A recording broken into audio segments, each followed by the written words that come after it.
Well, hello and welcome to the 2021 Baker to Vegas Challenge Cup Relay. This is communications information for new team captains, presented all online this year. My name is Jeff Lee. I'm the communications coordinator for the race, and my job is to make sure that whatever communications we use during the race, that we don't interfere with other teams and we don't interfere with the people whose neighborhoods we're running our race through. As a team captain, first question is, do I really need to communicate? Yes, you do. All team captains need to know several things. They need to know, are we ahead or behind schedule?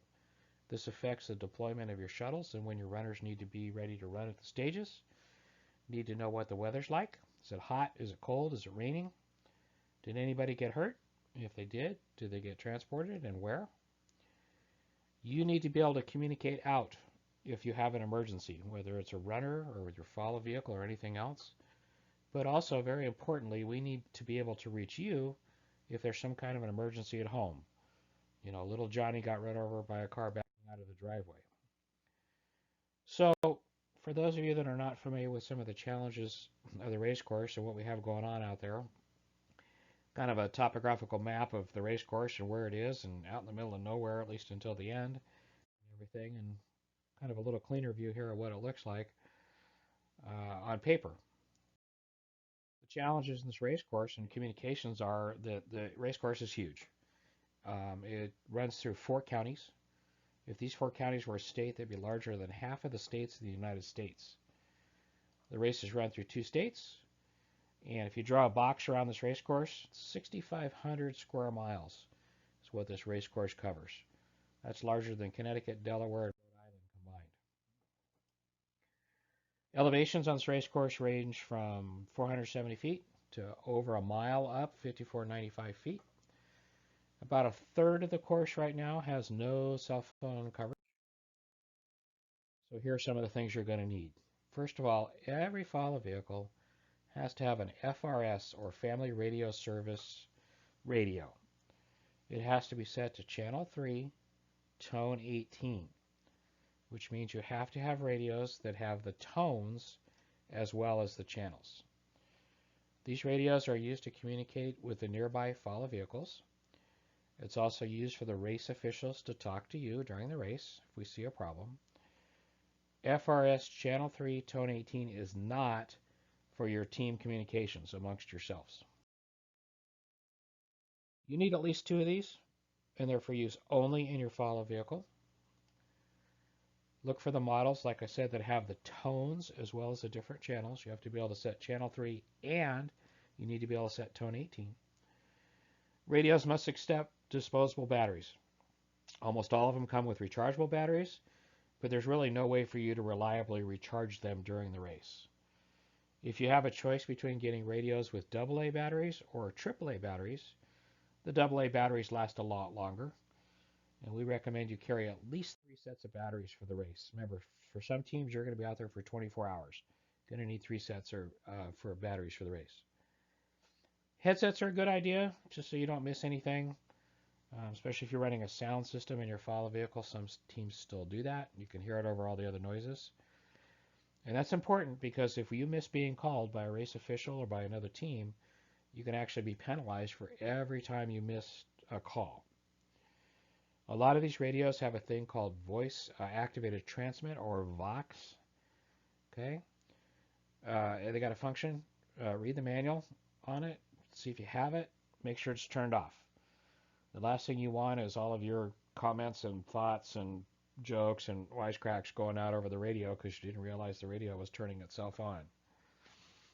Once you get that radio set to channel 3, tone 18, if your radio has a lock function, lock the radio on channel 3, tone 18, so you don't disappear onto some other channel or the wrong tone.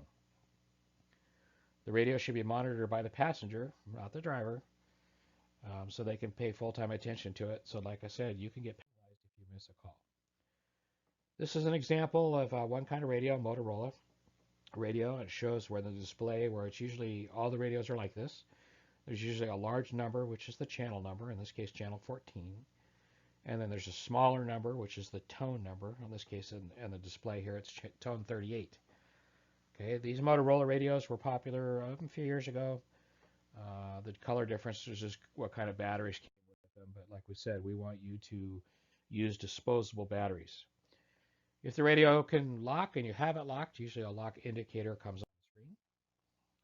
So those are the FRS radios. You need to have them in your follow vehicle. That is one of the race rules. About 2/3 of the race course nowadays has cell phone coverage. It varies by carrier. Verizon and AT&T have the most coverage. For those of you that have FirstNet government coverage, there is very little FirstNet coverage out there on the race course for the very specific FirstNet radio band. There's coverage leaving Baker. There is a new cell site with multiple carriers on it at Dumont Dunes near stages 2 and 3. There is a cell site just below Ibex Pass. There is some coverage around Shoshone before you make the turn. Once you get into Prump, there's generally really good coverage. Once you get coming into town, going through town, it starts to fade as you leave town. In fact, it gets just downright lousy once you get outside Prump. The Mountain Springs area has pretty spotty coverage. And of course, once you get down around stage 17 and you get into the greater Las Vegas metro area, coverage is really good. All right, for team communications, I'm going to go through several options, starting from cheap and easy to expensive and difficult. The easiest thing for team communications is to get additional FRS radios. Easy, inexpensive option for close-in communications, for example, from talking to your catcher as you approach a checkpoint from your follow vehicle to your catcher. You can't go very far. You'll be lucky if you get talked to the next stage on them. Every team gets assigned a secondary specific FRS channel and tone. I will do that. You do not need to ask for it. If you don't want it, tough, you're going to get it anyway. You need to stick with your assigned channel and your tone to avoid being penalized and interfering with other teams. But if you use Team FRS radios for your team communications amongst yourselves, you have to have a separate radio in the follow vehicle on channel 3, tone 18. Same things apply, same advice applies to the Team FRS radios as follow vehicles. Get rid of those rechargeable batteries, go with the disposable batteries. The AA batteries last a lot longer than the AAA batteries. Multiple sets of batteries per radio. Okay, so now you're looking at buying, like the large bricks of batteries to have plenty to go through the whole race. Headsets are a good idea for these Team FRS radios, especially if you're catchers. The exchange points can be really noisy with PA announcements and generators and people yelling and screaming. Figure multiple radios for all of your catchers, as well as the team captain, as well as other support personnel. So if you're going to go the FRS option, you're going to be looking at having many FRS radios to support your needs. There were some recent FCC rule changes that allow FRS use on some of the GMRS channels, 15 through 22. However, we have many teams that are licensed for GMRS, and so they are assigned channels 15 to 22 are for GMRS use only during the race. So the FRS use of channels 15 to 22 is a rules violation. Next step up on the food chain for team radios is GMRS, means General Mobile Radio Service. It does require an FCC license, $70 for a 5-year license. They have a little bit more power, or they can, depending on what radio you buy and have on the FRS channels, so you'll be able to talk a little bit further. They're less crowded. They do make mobile radios that actually mount in a vehicle or run off of vehicle power and an outside antenna. That's a little bit more expensive than the handheld GMRS radios. There's even repeaters that can be bought that work on GMRS. They're expensive, but there are teams that use them. Now I say coordination is required. Pretty much anything you're going to do with a radio out here for your team use on the race course, you're going to have to coordinate that with me. In other words, you're going to have to fill out a little form, give me the information, and I'm going to make sure you're not interfering with another team, and I'm going to make sure you're not going to interfere with some kind of existing infrastructure along the race course. Next up is an option called an XRS radio. They're low power radios like FRS and GMRS radios. They use a frequency hopping technology. which helps them avoid more interference. A lot of users can share the same frequencies and not hear each other. There is coordination that's required. It's basically two people that build these things, Motorola and a company called TriSquare. There's something called a code, which is used for these. So if you're going to use these, no one's used them for a couple of years, but if you're going to use them, you need to coordinate them with me. This is kind of what they look like. A little bit more fancier than an average FRS radio on it. That is an option. The next option going up the food chain is CB radios. They're cheap. The range really varies, but you can generally talk further than an FRS or a GMRS handheld radio. You do need to coordinate the channel you're going to use with me. There's always the possibility of outside interference from CBers not involved in the race that don't necessarily play well with others, so you could get all sorts of interference and harassment. But I do have teams that use them every year and like them. Kind of a typical CB radio that you could mount in your follow vehicle. Next up, MERS and business band radios. Okay, MERS stands for multi-use radio system. We're talking radios now that have more power, have longer range on them. They're available in both portable or handheld and mobile or vehicle mounted use. No FCC license is required for MERS. There are 5 MERS frequencies that anybody can use, and they can use them without an FCC license. So this is an option where you could get yourself into some higher power and longer range and not have to worry about FCC licensing. Like every other communications in this race, coordination is required. If you use MERS or a business band radio, you got to let me know what you're doing, and I'm going to make sure you're going to stay out of trouble doing it. This is typical handheld MERS or business band radio on the left, and on the right is a typical mobile mount or vehicle mount business band radio, or MERS radio. Okay, the next option is rental radios. This is becoming a very popular option on the race course. More than half the teams did this at our last race. There are many companies in both Los Angeles area and the Las Vegas area that work this race, know this race, and are all set up to rent radios to you. Okay. Some of the companies involved will even bring the radios to you at the hotel on Friday night and retrieve them back from you on Sunday. It's one less thing to worry about. You don't have to worry about getting the radios shipped to you or pick them up. You don't have to worry about hauling them out from LA or wherever you're coming from. And when you're done at the end of the race, you can just drop them off and be done with it, and it's one less thing to worry about. They rent handheld equipment similar to the MERS and business band radios, and they also rent mobile mount radios. Now, a couple of the companies, or one company in particular, Mobile Relay Associates, has set up several radio repeaters out there along the race course for use during the race. And this allows you to have really good coverage across the race course. Some of them companies will tell you, oh, we have 100% coverage on the race course. Nobody has 100% coverage anywhere. But this trunk radio system that's installed out there allows communications across the race course and even beyond.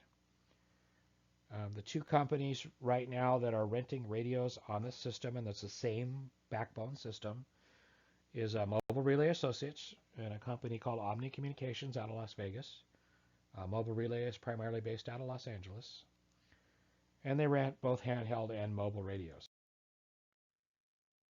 Overall, for rental radios, some of the companies that teams have used in the past, I'm not endorsing one over another or anything, but just to give you an idea of some of the options you can start asking around. Omni Communications, based out of Las Vegas and retired law enforcement owned. Mobile Relay Associates, they've got a lot of people that support their system. A lot of people rent through Mobile Relay Associates. They have also the trunk radio system like Omni. Some of the other companies that just rent radios are Day Wireless, Vision Communications, PCI Race Radios, and Bearcom. There are others, but these are the ones that I pulled off the spreadsheet from the last year we had the race. All right, beyond radio rental radios, we have satellite phones. They're very expensive, unless you're a federal agency and you just happen to have them. Per minute charges on top of the rental charges. Not a lot of success stories. with these. It's actually hard to get a signal. You would think that, oh, I've got a satellite radio, and as long as I can see the sky, I can get a connection. Well, actually, a lot of the satellites are not above your head. A lot of the satellites are very low on the horizon, and if you get into some of the areas of the race course where you're in a canyon, like in Chicago Valley between stages 8 and 10, and that area, and you're down in a canyon, you can't actually get a connection because of the mountains on either side of you. I am not aware of any team that has rented radios 2 years in a row. We have some federal teams that have used them consistently, but a lot of teams that get them, I usually hear the same story. It was a lot of money, and we didn't get really good use. And then the next option is agency radios, your department radios.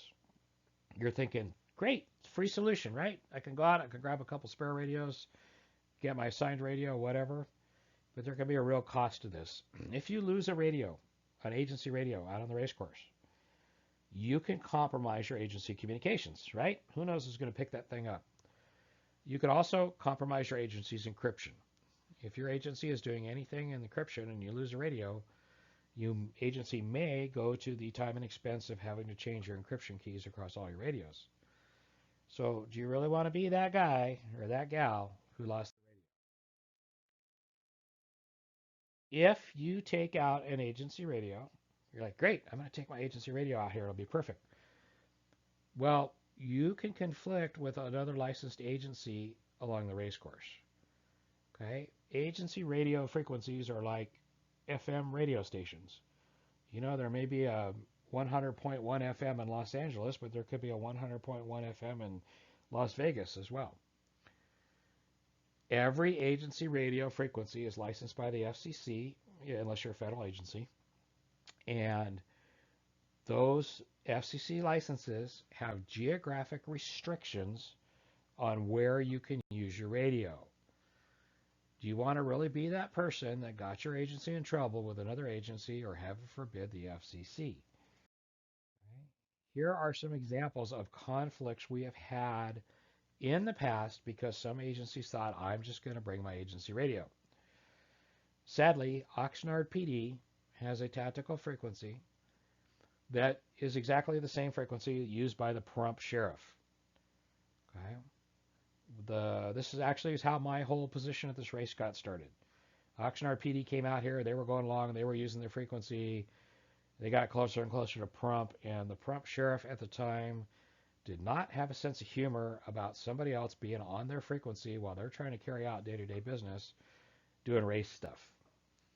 Okay, Fresno and Clovis came out with agency radios, and just started chatting on a mutual aid channel that was in use by other agencies. You can see the other examples here. Arizona Attorney Generals, Baldwin, Vernon, Tulare, USC, San Jose PD, even some of our friends from Canada that come out and run this race. We've had issues with the frequencies being reused in the area of the race course and calling interference. So if you have a agency radio, like I said, there's a geographic restriction. This is an example, for example, San Jose City of. This is a copy of their FCC license.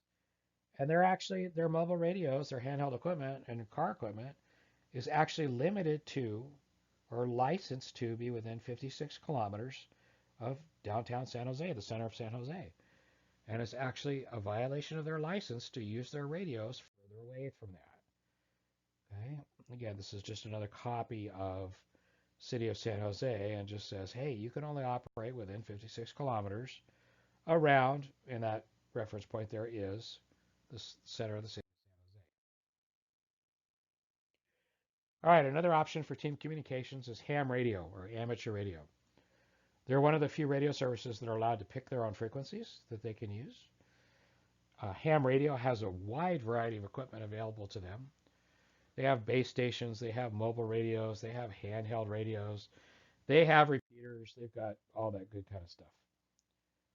Well, where do I find these people?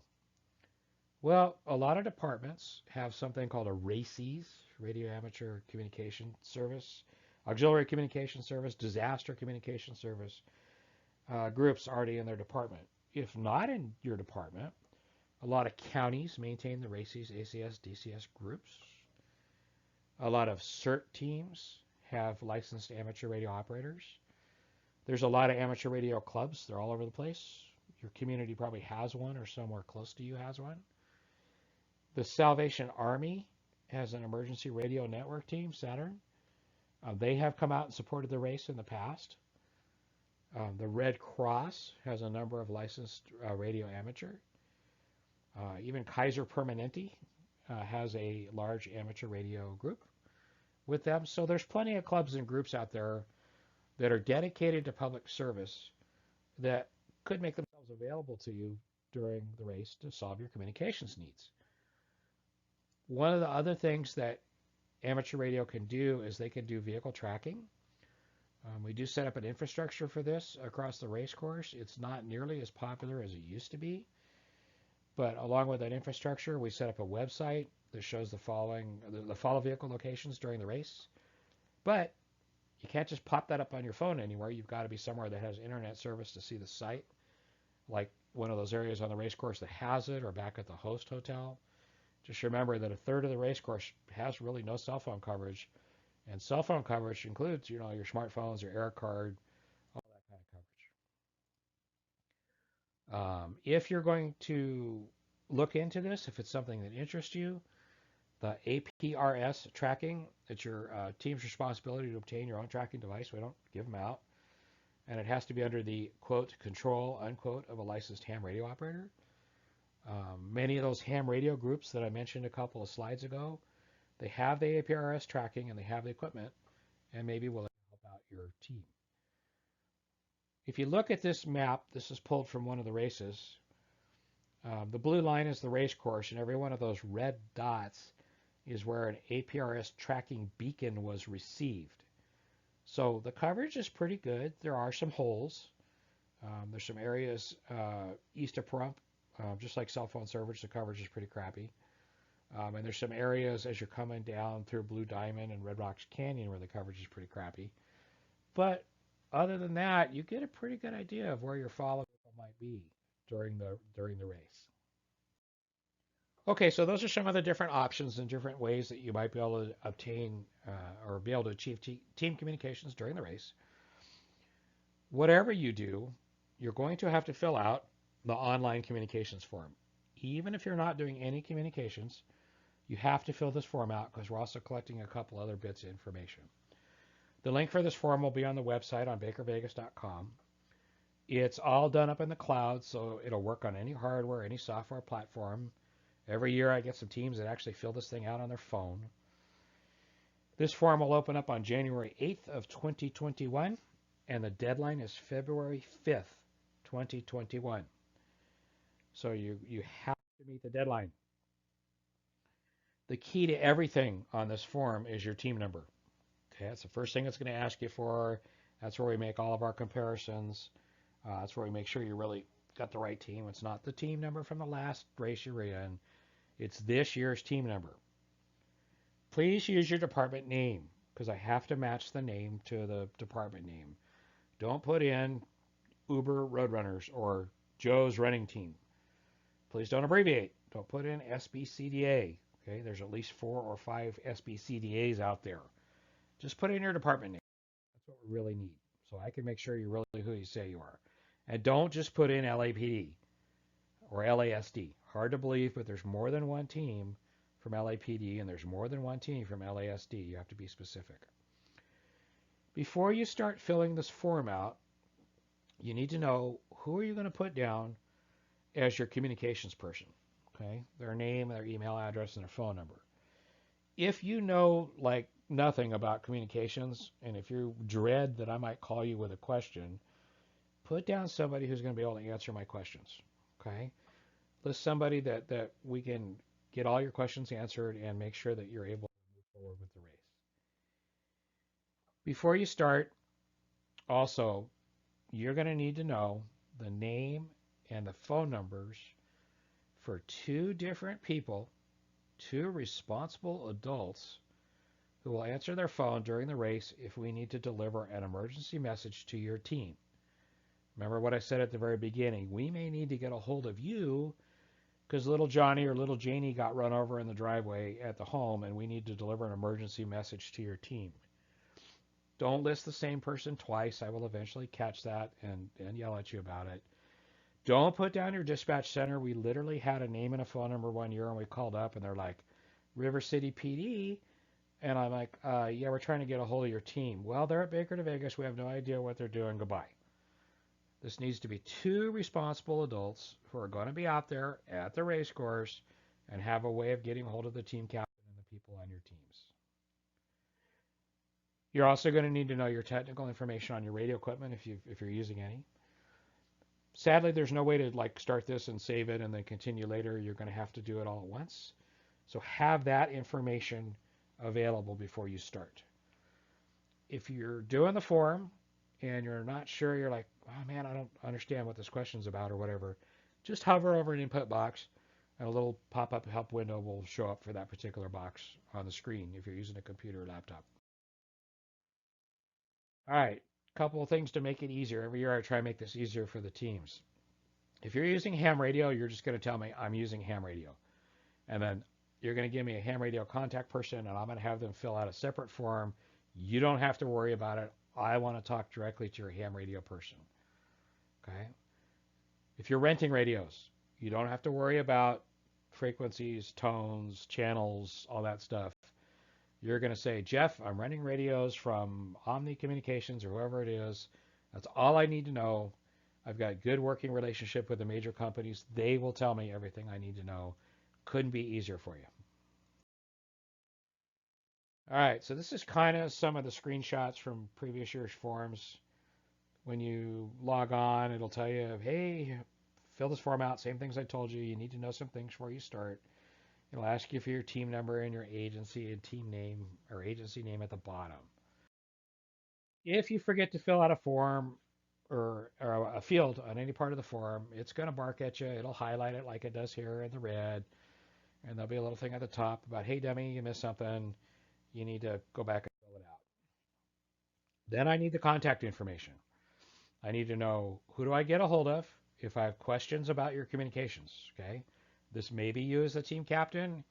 If you're doing something unique and you're totally illiterate, put down the person who is literate about what you're doing so that I can get a hold of them. These are the people that I'm going to be sending the forms to. These are the people I'm going to be calling with questions.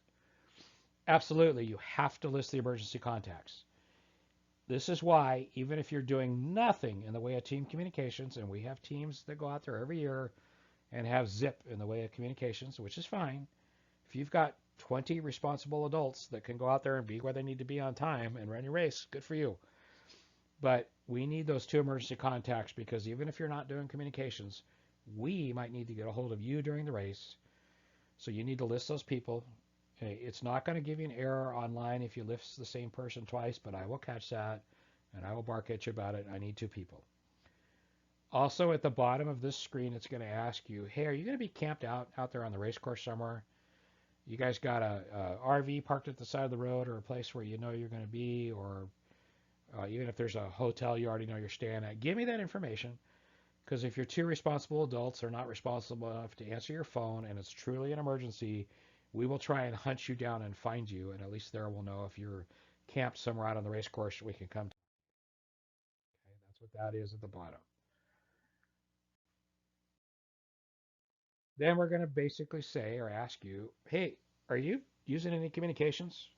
Okay, this is not the FRS team radio or follow vehicle radio that you need, but if you're doing anything beyond that, anything above and beyond FRS or cell phones, click on yes. If you're only doing FRS, you got to have it your follow vehicle, and if you even whether you're doing it or not in your team or and cell phones, if that's all you're doing, you just click no here and you're basically done. Okay, so I'm trying to make it again as easy for you as possible to fill this form. If you say no, it'll step you through the different things I talked about earlier. Are you using GMRS radios? And if so, you click yes. It's going to give me some information or ask for some information I need, like what's your FCC license and what frequencies are you using and all that. You're planning on using agency radios, for example. I'm going to need to know the frequencies, the tones. Are you using a repeater that's out there?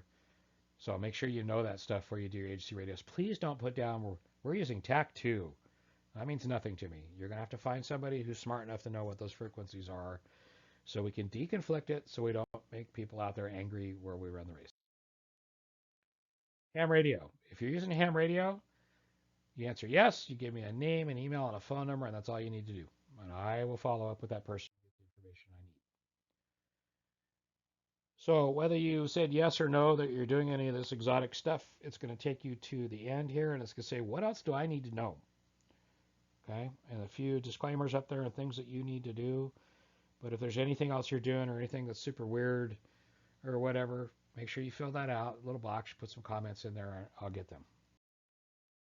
Then it'll say, you've completed the form. But this does not mean that you're approved or coordinated. I've still got to review all the information after the forms close in February. But it says you got the form filled out. And the people administering the race will start tracking this every day. And will eventually, within a day or two, check the box that said you got your form done. You will also get an email that says you filled out the form. This is what you wrote on it. Okay. Now, this email comes pretty quick. It should come within a couple of minutes. If you didn't get this, you either put somebody else's email down as your communications contact, which is fine, or you screwed it up when you put your email address in there. So you should be getting this within a few minutes or something went wrong. It's the system that I use, the cloud-based system I use is pretty quick on sending. And then eventually, after I do frequency coordination, which I don't do until after the forum closes, you'll get a confirmation letter. It's like a little PDF that'll come as an attachment. And some of you are really good. You get an attachment, and then you email me back because it's really safe. But just to let you know, you'll expect a letter from me or email from me in February with a PDF attachment, and that's what that is. It's a confirmation letter. And this is what you're approved to use without being penalized, okay? So if I said you can use it without getting penalized. Review it, make sure it's accurate, make sure it's what you're still doing. Sometimes people's plans change, I understand that. But you got to at least tell me what you think your plan's going to be by the deadline in February. So contact me if something changes after you receive your letter, especially if your emergency contacts change. I need to know that up to race day. All right, the ham radio people are going to be asked to fill out something called an ICS 205 form. They should know what it is and how to fill it out. That's what it looks like. If this means nothing to you, don't worry about it. But they're going to give me all the technical information that I need. Your job, if you're using ham radio people and it's not you, is just to make sure they get this form to me by the deadline, which is the same date in February. All right, rules. There are some rules that apply, and they're nobody wants to penalize anybody for anything. Nobody wants the FCC to jump on anybody's case about nothing. The whole reason we have rules is just so we're good neighbors out there. We don't interfere with the people that live and work out there every day, but there are some rules that we have. You've got to get your form turned in. Okay, you've got to be fair to me to let me sit down and coordinate, 300 and whatever teams it's going to be. So we do need your form, and we need it turned in by the deadline, which is February 5th. If you never ever turn this form, we will not hand you the baton at the starting line, and you will not be allowed to run the race. It's that important, mostly because of the emergency contact information. All types of voice communications. If you didn't coordinate it with me, you just decided I'm just going to do my own thing out here, and we catch you doing it, which we're pretty good, robust at monitoring, be a 10-minute penalty. If you put in for something but then decided you're going to do something else, 10 minutes. If you use some kind of weird-ass not type accepted equipment that you built in your basement, well, good for you, but you'll get disqualified for doing that. If you interfere with anybody that lives out there, especially the prompt sheriff on their radio system, you will be up to disqualified from the race. The ham radio guys have some rules. This is why I get that extensive ICS 205 form from them, because I can assist them with making sure they're in compliance with the rules. Okay, so that's some of the things that apply to them. Anybody that's using digital or data out there, there are some rules. Anybody using the APRS tracking, remember that's that ham radio system that allows us to track where your follow vehicle is. Um, if there's any issues there with coordination or using the system wrong, possible penalty for that. If you are on a non-assigned FRS channel, you just picked your own channel for team communications, you'll be penalized. If you're on one of our restricted channels, because we do use FRS communications to support some of the medical team and some other issues that we have, also a possible penalty. If you do anything that's not coordinated and you're interfering with somebody else, up to including disqualification. Really important. Just fill the form out. No one's here to get anybody in trouble. We want everybody to have a successful race, and we want everybody to have communications that's going to work. Right? Rule number 1 for me, keep the boss out of trouble. Man, my job is to keep LAPRAC from getting a knock on their door from the prompt sheriff or somebody else about, you're really messing us up out here. Okay? We want to be good neighbors. It's very important. This race only runs with the cooperation of all the people out there on the race course. There's a lot of other communications in this race besides team communications. The medical team has extensive radio communications. Safety Patrol, who's out there to be eyes and ears on your team and for people that are down, has communications. The Motors Group, which helps keep traffic flowing and hopefully keeps anybody from getting run over, have communications.